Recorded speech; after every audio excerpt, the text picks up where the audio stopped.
Hello,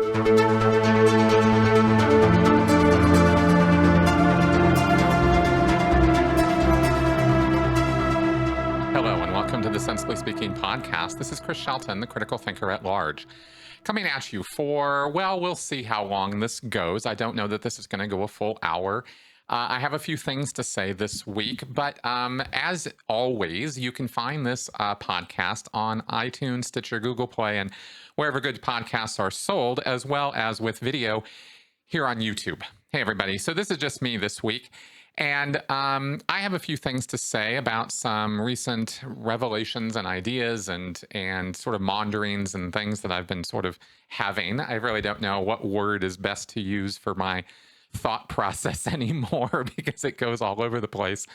But as I have been doing over the years, I guess it's been something like 8 years now that this channel has existed. I'm seeing Facebook notify me that it was 7 years ago around now that I first arrived in Denver, and I started this whole thing about a year before that. And as I'm wont to do, I got to give you guys updates on things and ideas that I have and progress that I think that I have made in terms of cult recovery. And I know as I go through this one this week, I know there are people out there who will disagree with me on all kinds of things about this. But I'm really trying to do this from a non-divisive, non-harsh or antagonistic sort of mode. You know, a lot of water's gone under the bridge over the last 8 years. A lot of things have happened to me and around me. And I have created a platform where I'm able to contact a lot of people at once through this YouTube channel. And of course, I'm always harping on the fact that it's not big enough, I'm not strong enough, it's not good enough. And I'm always worried about that. But that worry and anxiety has been lessening over time as I've been gaining more perspective, more experience, more communication with, you know, people in the big wide world. And I am now so out of Scientology and so no longer a cult member that it's starting to feel a little strange to compare them as though I am still thinking with or looking at the world through the cult lens. It's pretty gone at this point in so many ways, but still, I find myself constantly second guessing or having little things pop up, little periscopes or something pop up from my former cult personality that come up sometimes and say, hey, you know, or whatever you want to call it, former cult personality. I don't really think of it that way. I think of it more as cult thinking or old habits or old action patterns, you know, old ways that we, you know, adopt to act or think. You know, you have muscle memory, and I don't know that only applies to your the muscles that move your skeleton around. I think that applies to your brain as well. I think it's a kind of mental muscle that we have all kinds of muscle memory, you know, habits and things that we get into that we don't examine or think about because we just accept that that's the way the world is. And we think that our view of things is the accurate view of things because it's the one we've always had. And we've never really had or the ability, even had the ability to look at the world through somebody else's eyes. So we tend to, you know, fall back on how we look at things and how we do things is, of course, the right way to do things or think about things. And when you get, I've been thinking about the subject of community and grouping and support, mutual support and understanding and friendships and relationships. And a couple weeks ago, we did a critical conversation show about cult relationships and friendships and how coming out of a cult, you have to kind of tone down a little bit, or at least I did. And I'll talk about myself here rather than try to project my issues out to everybody else. But I do believe that what I have to say here this week is something that I think a lot of us have in common or have experienced somehow. And that has to do with community. So for those of you who didn't see my show from the Critical Conversation show where we talked about that stuff, it became clear to me recently that when I got when I left Scientology, I left a community and a culture, and I was well aware of the fact that I was doing that, of course, but I wasn't necessarily aware of all the levels or all the consequences or ramifications of that. I was so concentrated on the cult beliefs, L. Ron Hubbard, the lies, the abuses, the physical abuse. Clearly, that is what I've been talking about for a very long time, and the sort of culture of the confession culture, the sort of tattle culture, the way everybody's always trying to get everybody else in trouble.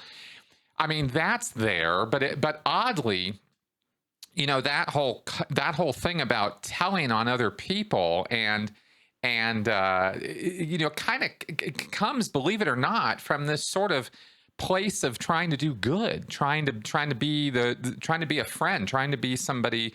When you're telling on somebody else in Scientology, when you're reporting on them, there is this kind of idea that you're doing them a favor, that you're helping them, that by reporting on them to ethics, by turning them in, you are, for these offenses that are really kind of ridiculous, which is really the problem. But the attitude is that you are helping and that you are part of a community and that you want them to do well and they want you to do well. And in a cult and other groups too, not just cults, but certainly in cults, which is what I can speak of, there's a tight-knit aspect to this community that is really worth talking about for a second. It's tight. I mean, really tight. Where when I was a Scientologist, if I met somebody new who was a Scientologist, I automatically trusted that person, felt that I was on common ground with that person on very important issues, very important topics, like spirituality, eternity, what we should be doing, how the planet should be handled, how we should be handling the planet as Scientologists. And we would talk that way as though we really had the power to handle the planet. A little bit of delusion there, but that's a collective delusion. It's all of us together thinking that way as Scientologists. And that has power.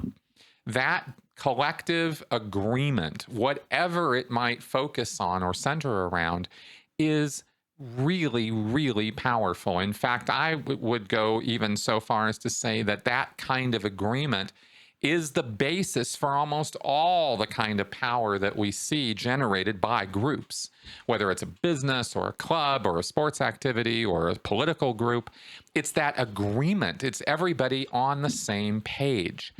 And I was raised in Scientology. I didn't ever know anything else but Scientology for so many years. I mean, you have a public school education experience. I had that, but otherwise, life in the big wide world for me, as a Scientologist, was not something I really ever truly experienced. I mean, I guess a bit as a staff member in Santa Barbara because I was working at other jobs too. So to that degree, I was interacting with what we called the WOGs, the non-Scientologists. But I always filtered all of that. And I always had this idea, because I was a cult member in Scientology, that those jobs, those people, that whole life was not worth anything. That people in the big wide world were living lives of quiet desperation and craziness and insanity, and they were basically all walking around in a hypnotic daze. And this is how I would think about everybody who wasn't a Scientologist. So, I mean, talk about us versus them, right? Talk about othering people. I mean, that was felt mentally. I was doing that all the time. And in doing that, I didn't have to pay a lot of attention to what those people were doing or thinking about, and I didn't have to give them any importance or grant them any sort of. Well, in Scientology, we called it granting them beingness. In other words, letting them be who they are. You're you, I'll do me, you do you, and that's going to be. And really, I'm okay with that. I wasn't really okay with that, because I was a Scientologist. And so I was constantly thinking that I had to change everybody around me, that I had to do something overt and causative, purposeful, in order to change the way people were, because they weren't good enough. They weren't strong enough. They weren't aware enough. They were, hypnotized, etc. All the things L. Ron Hubbard told me to believe about people, I believed it, especially when my parents backed it up. Other authority figures I had in my life backed it up. So, again, I'm kind of describing the whole us versus them viewpoint that I was in as a cult member. So, is it any real surprise that after coming out of Scientology, I would maintain that same attitude about other people, and the attitude that if you're with me, then we're on the same page, we share the same values, and therefore we can all be all in together. And this sort of totalist or kind of extreme degree of being involved or believing in a thing or fighting for a cause or pushing an ideology, this was the habit that I had through my whole life. So I expected that when I would get out into the non-Scientology world, I would run into people doing the same things I was doing, having the same extreme totalist kind of attitude about things, about ideas that I had. And I didn't get that people aren't like that. And I didn't get that that's not really even how people should be, or that people interact that way. It's, when people are forceful, demanding, arrogant, conceited, opinionated. These are all synonyms for what I'm talking about here, which is what I was. As a former Scientologist, that was just the habit. That was just how I thought I should be. And I was so used to it that I never even thought to second guess this. And of course, I start running into trouble with people almost immediately. And I'm like, what's the problem? And it took years, took a really long time to bumping into people, arguing, fighting, all this stuff in order to sort of get my head out of that arrogant headspace and realize that just because I have an opinion or an idea about something isn't special, isn't anything unusual, and nobody else has any obligation whatsoever to agree with me or even listen to what I have to say. And it's really only through kind of happenstance and luck and the fact that I was talking about something that a lot of people wanted to hear about that I was able to build a platform on YouTube and carve a living out of doing this. And as I've been going, of course, I've gone much beyond talking about just Scientology and just about even cults in that regard. But that tends to be the focus of my attention, and that makes sense because I'm fascinated by this stuff. So I'm not saying here that I'm going to stop talking about this, but the way I've been talking about it and the way that I have evolved or progressed over this time has been kind of interesting in retrospect. I wasn't trying to piss other people off. I wasn't trying to be arrogant. I just thought that's just how I was.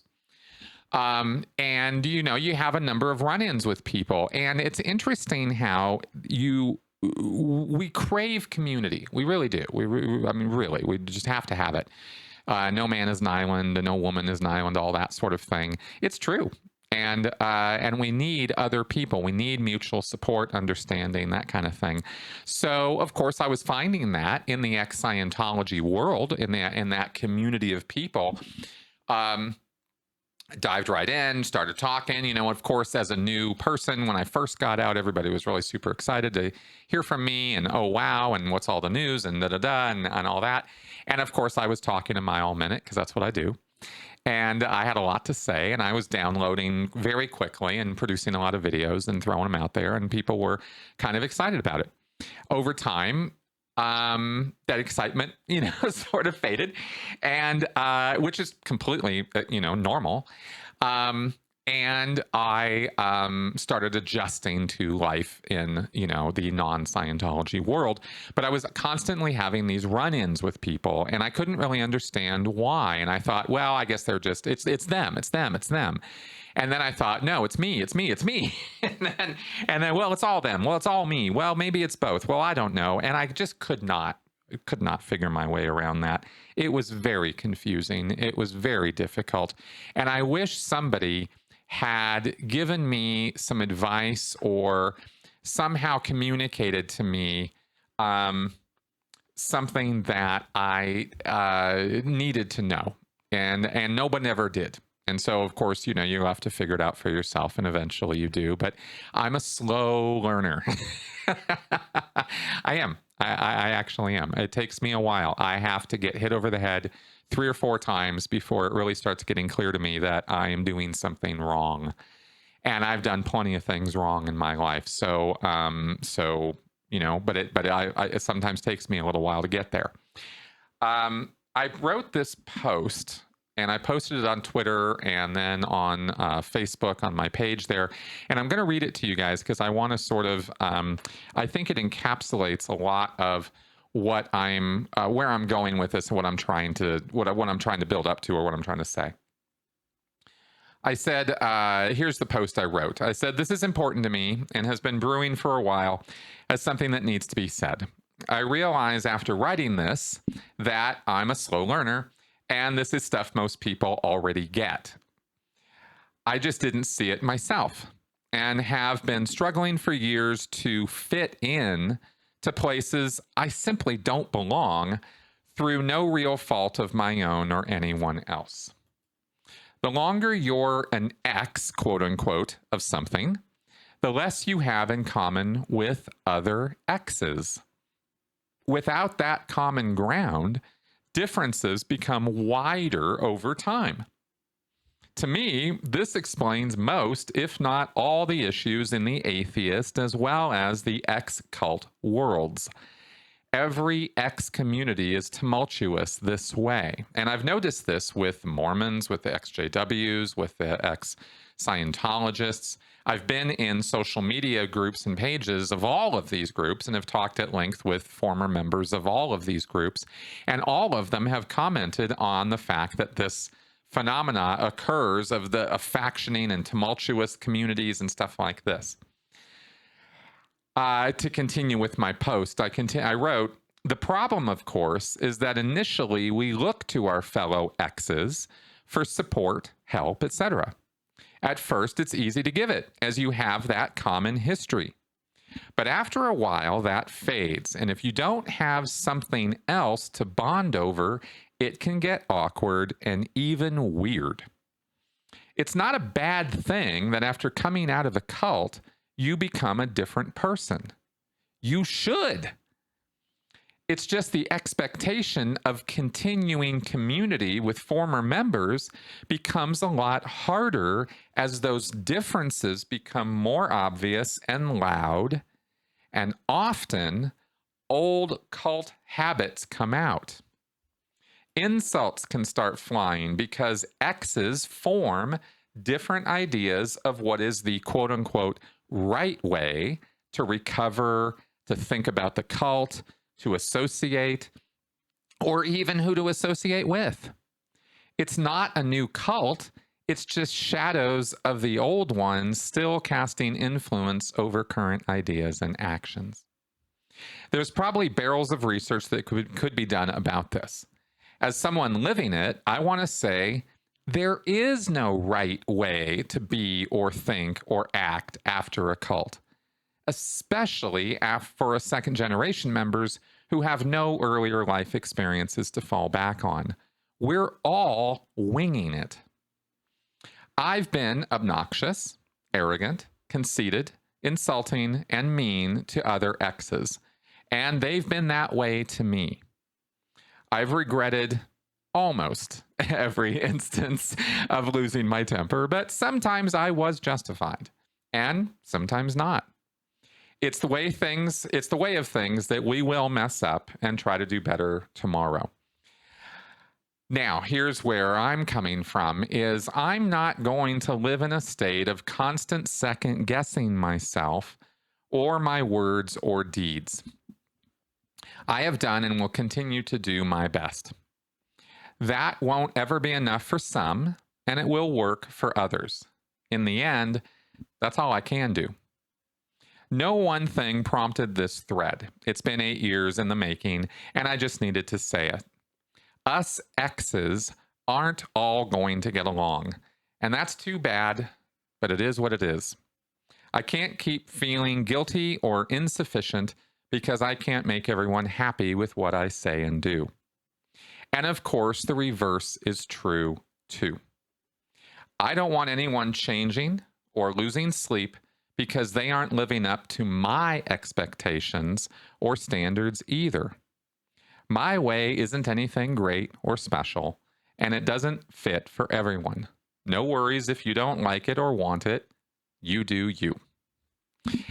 And that's basically the end of my TED Talk. So that was my post. And that came from, of course, a series of things that have been happening over the years.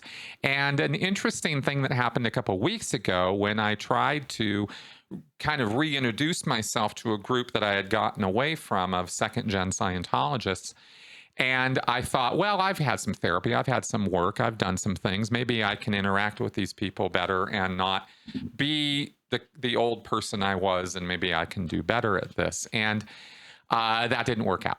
And that's fine. I take responsibility for that myself as well. It's not just other people don't like me, and so it's not that. It's that just because somebody is an ex-member of the same group I'm an ex-member of, I felt obligated to try to get along with them. I felt like it was a lacking on my part. I felt I was the one who was in the wrong 100% of the time if I couldn't get along with everybody else. That's what I'm kind of leading to here, is that was what I was thinking. And I would guilt myself and I would make myself feel very, very bad if I had an altercation or an argument or a disagreement even with other former members. And I would really tear myself up about this because I'm somebody who cares very much about what other people think. And less so now than I used to, thank God. But that was a problem. That was a problem for me. It was my problem. It's not other people's problems. It's mine. And this would lead to some bad, and this would lead to some bad interactions because part of my attitude was, well, we need to get along. We should be friends. We should be on the same page. And I was always looking for common cause or common agreement or things we could bond on. But there were some things that were simply deal breakers. There are people who have ideas and attitudes that I just simply cannot get on board with. And there are other people who want to continue talking about Scientology or dealing with Scientology in particular ways that I don't think are healthy, and they are certainly not healthy for me. Maybe they're great for those people, but they're not great for me. And so I just don't get along. And it's okay. And I think what I'm trying to do is share this with other people who might be feeling the same way I am. Is that the happy ending doesn't have to be all of us standing together in a group with our arms around each other, in a big kumbaya. That doesn't have to be the only happy ending possible for former members of cults or former members of anything for that matter. It's not required that everybody be friends. We don't have to be enemies either. And I think that's what I'm kind of trying to put down as well, is that just because I'm not your friend doesn't mean I'm your enemy. And that kind of thinking, that extreme totalist us versus them thinking, was something I would run on other people and other people would run on me, especially in the ex-Scientology world. And for a long time, for years and years, this was very, very big problem for me. Consumed a lot of my thinking, a lot of my worry, and a lot of my action. Because when other people were fighting, other exes, friends of mine, it really sucks when you have two friends who don't really necessarily agree or get along, and then they're fighting, and you're like in the middle. Ooh, that's awful, right? I hate that. But it's really bad when everybody's ramped up to 11 all the time because they think my way or the highway, right? I am not alone in that. I have observed that definitely in other people, and I'm not even being critical. I'm just stating a fact. So this is a factor that we have to deal with, and I just didn't really appreciate the power and strength of those former habits that we had of that whole us versus them, my way or the highway kind of thinking. Anyway, so that's kind of a thing that I wanted to talk about a little bit. You know, there's an interesting thing also that fits into this problem, which is education. You know, I have stressed from the very beginning of my channel that getting educated about what cults are, what psychology is, how the psychological mechanisms of coercive control work, is a net positive for anybody who's leaving a destructive cult or high control totalist group. You want to know what the hell happened to you, and you want to know why. However, this is an area where I have definitely learned that a little bit of knowledge is a very dangerous thing. Because if you start half teaching somebody about stress and trauma and coercive control and narcissism, and you start throwing these labels around, people can misuse them very quickly. And when they start misusing them, they start insulting people with them. They start judging other people using these terms. And it can get pretty ugly pretty fast. And this goes on in these X communities more so than I think it does in other places because of the psychological factors involved. I mean, we come out of these cults, we go, what the hell just happened? We start reading, oh my God, you know, information control, emotional control, wow, gaslighting me, oh my God, trauma bonding, wow, of course that's what was going on. But then we start looking at other people and we don't have all the information about them or the situations they're involved in, but we make snap judgments and we decide they're a narcissist. They're an enabler. They're an abuser. They are a this. They are a that.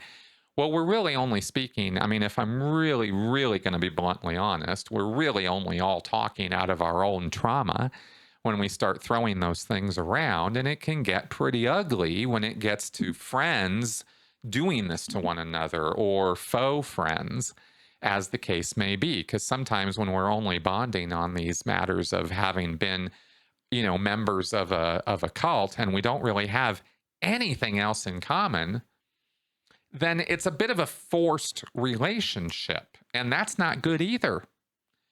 You know, so it can be really, really tricky to navigate this, and that's been my struggle and the struggle of I think everybody who's been going through this stuff. So trauma, the fact of trauma, the very existence of it is an additional point of difficulty because they don't understand their own trauma, which is why it's still traumatizing. I don't understand my own trauma, which is why I still acting goofy. And we sit there and end up having fights where it's trauma meets trauma, right? We're not even there. It's just our trauma fighting. That happens, you know, and in the heat of the moment, especially, you know, you get all riled up and you're all full of yourself and you're all sure you're right.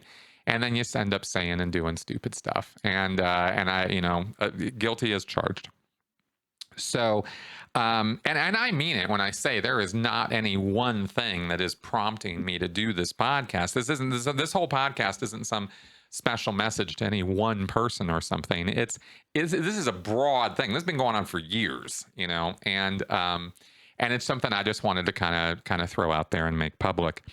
And on that note, it's something else that I want to comment on about this is that in these communities, like any group of people, I think that are forming around a topic of public interest, you have spokespeople, you have celebrities, you have people who step up and start forming YouTube channels or getting on media and major media, news, etc., writing books, going into the newspapers and stepping up and making themselves known by name to the world at large, like I have done, Mike Rinder, Aaron Smith Levin, Tori, so many people, Karen, even people I haven't gotten along with, Steve Mango. He's out there loud and proud doing his anti-Scientology thing. And in terms of that, more power to him.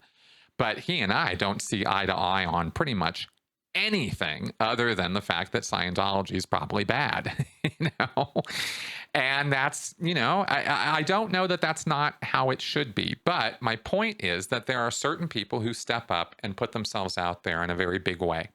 And we end up getting targeted way more often than just your average normal group member or person who's part of these communities who isn't doing that. And it's interesting to watch the criticism fly around in the private Facebook groups or on Twitter or social media from armchair quarterbacks and armchair critics who have never stepped up, never stepped out, never spoken a word outside of social media about Scientology, and decide that they're the ones who understand and know how this should be done, who should be doing it, what they should be saying.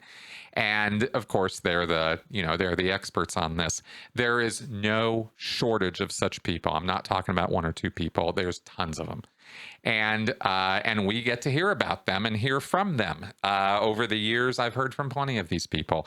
And of course, sometimes you don't hear from them too, though. You only hear about them in a roundabout fashion because they're over in some private Facebook group you've never been part of, letting everybody know what a horrible job you're doing, even though they're not stepping up and doing any kind of job of any kind. I find that a little objectionable, but understandable, again, for all the same reasons I've already been talking about. But there is this interesting phenomena in these groups of, not just me, other people too, who step up and try to do more and try to take the fight to Scientology or try to expose the abuses and do more than just tell their story, but try to help other people tell their stories too, try to educate more broadly, try to expose all the abuses.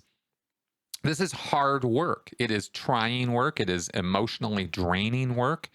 It is the kind of work that is that feels very thankless sometimes and very difficult. So getting criticism from former members is particularly biting because of all the things I've been talking about, right? Until I come to realize that we're not all going to be kumbaya and we're not all going to be on the same page. And in fact, that's an impossible standard to expect or try to even create. That was the thing I couldn't accept for so long, was that this is an impossible standard, that it's somehow a little bit of a fairy tale that we're all going to get along. But the truth is, it is a bit of a fairy tale. And so I fall back on what I've always fallen back on, which I think is a thread of some kind of truth and common sense that runs through my entire channel, and that has been compassion, understanding, tolerance. These are the things that we need. Agreement, not necessarily part of that picture. Friendship, not necessarily part of that picture. But mutual respect of the fact that each other exist, that we're going to not see eye to eye, and that's going to just have to be okay, and we don't have to hate each other because of that. That's a good place to get to. That's a real place we can get to.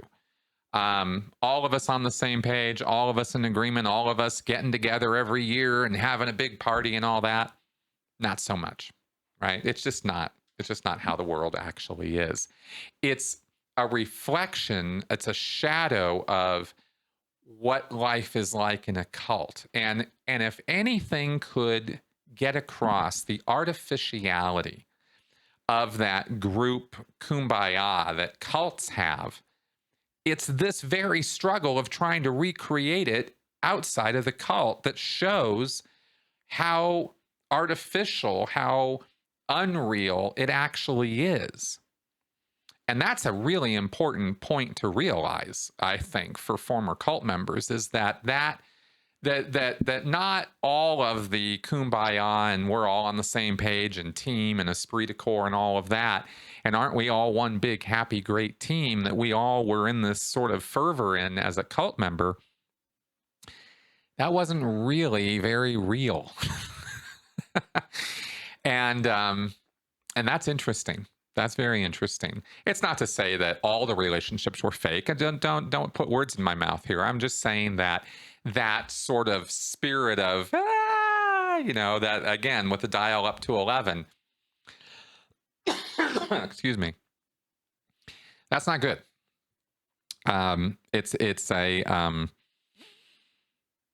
It just sets you up for failure in a number of ways. And it's another way that the leadership is basically screwing with you, screwing with everybody all at once, is taking away the individual differences, taking away the individuality of people. That's really a kind of crime against them, because it keeps every individual in the group from really being who they are. And I can't think of too many crimes that are more, that have longer term negative consequences for everyone involved than to steal people's identities from them and implant false ones on top and then insist that's who they really are. You see what I mean? And that kind of, getting over that is another way of describing what I've been doing here.